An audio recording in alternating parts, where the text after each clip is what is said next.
ত্রিপুরা চা উন্নয়ন নিগমের উদ্যোগে রান ফর টি অনুষ্ঠিত হয় বীরচন্দ্র লাইব্রেরির সামনে থেকে।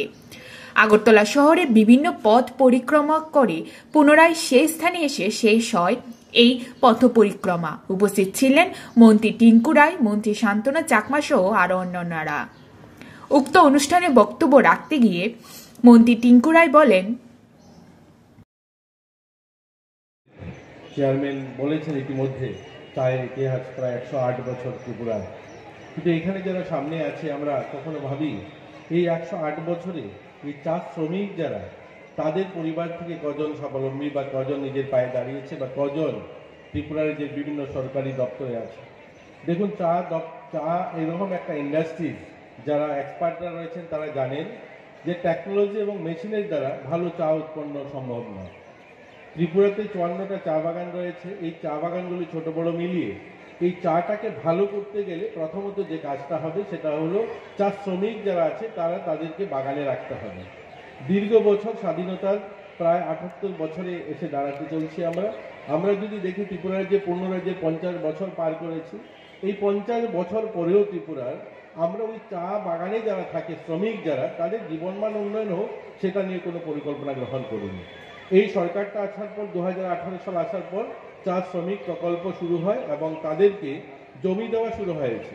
যেহেতু চা শ্রমিক যারা রয়েছে তাদের জমি ছিল না, তার জন্য বাগান থেকে তারা ধীরে ধীরে সরে যেতে শুরু হয়েছিল। কারণ তাদের ছেলেমেয়ে যদি পড়াশোনা করে বা অন্য কোথায় কাজ করে তাহলে বাগান ছেড়ে দিতে হবে, অথবা তারা বাইরে যাওয়া তাদের দ্বারা সম্ভব নয়। তাদের ছেলেমেয়েরা পড়াশোনা করে নিজেরা অন্য কিছু ভাবতে পারে না। এত সবাই কি করেছে, ধীরে ধীরে শহরমুখী হয়েছে। তার জন্য বাগানগুলোতে শ্রমিক শূন্য হয়ে পড়েছে। শ্রমিক শূন্য হওয়ার কারণে সেই বাগানের চা পাতা, যে ভালো কোয়ালিটির চা পাতা আমরা আশা করি, সেটার থেকে আমরা বঞ্চিত হচ্ছি। এই সরকারটা আসার পরে প্রথম যে কাজটা করেছে সেই কাজটা হলো ওই সমস্ত শ্রমিকদেরকে যে জমির পাট্টা দেওয়া। আপনারা শুনলে খুশি হবেন যে গত 5 বছরে আমাদের রাজ্যে প্রায় 10,000 স্থায়ী যারা শ্রমিক যারা একটা সময় রাজাদের আমলে ঝাড়খণ্ড থেকে, উড়িষ্যা থেকে, অন্ধ্র থেকে এসে আমাদের এখানে বসবাস শুরু করেছে, এদেরকে আমরা জমি দিতে পেরেছি 2000 পরিবারকে। অর্থাৎ যে কাজটা স্বাধীনতার 77 বছরে হয়নি, সেই কাজটা 2 বছর, আমরা 5 বছরে 2000 পরিবারকে আমরা জমি দিতে পেরেছি।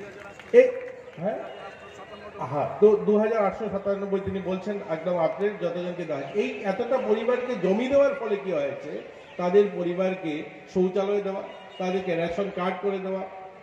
সবচেয়ে বড় কথা হলো শহরে যারা আমরা বসবাস করি আমরা জানি না, আমরা যাদেরকে গরিব ধরে নিই, অন্তোদয় বা বিপিএল ক্যাটাগরি যাদেরকে ধরি, দুর্ভাগ্য এদের যারা 100 টাকা মজুরিতে এখানে যারা বসে আছে, আমাদের সকালবেলার চায়ের ব্যবস্থাটা 100 টাকায় হয় না, অথচ ওই পরিবারগুলো 100 টাকা মজুরি, 105 টাকা মজুরিতে চায়ের শ্রমিকের কাজ করতো। আর রেশন যেটা বলা হতো, রেশনের নামে শুধু ওই 5 কিলো চাল আর কয়েকটা অল্প আটা আর ওই 1-2টা প্যারাসিটামলের ঔষধ, সেগুলোর ব্যবস্থা ছিল। এই সরকার আসার পর তাদেরকে যেমন মজুরি বাড়ানো হয়েছে, 178 টাকা মজুরি হয়েছে, তেমনি প্রত্যেকের জন্য ঘর, প্রধানমন্ত্রী আবাস, প্রত্যেকের জন্য জল, প্রত্যেকের জন্য বাড়িতে ইলেকট্রিসিটির ব্যবস্থা, সেখানে শিক্ষার ব্যবস্থা। অর্থাৎ তারাও যে আমাদের মৌলিক অধিকার, অন্ন, বস্ত্র, শিক্ষা, স্বাস্থ্যের কথা বলি, আজ তারাও সেটা পেয়েছে। এবং ওই সমস্ত পরিবারের জমির সঙ্গে সঙ্গে তাদেরকে প্রায়োরিটি গ্রুপ রেশন কার্ডও প্রোভাইড করা হয়। Bureau report, Janadarpan. দীর্ঘ বছরে জুটেনি।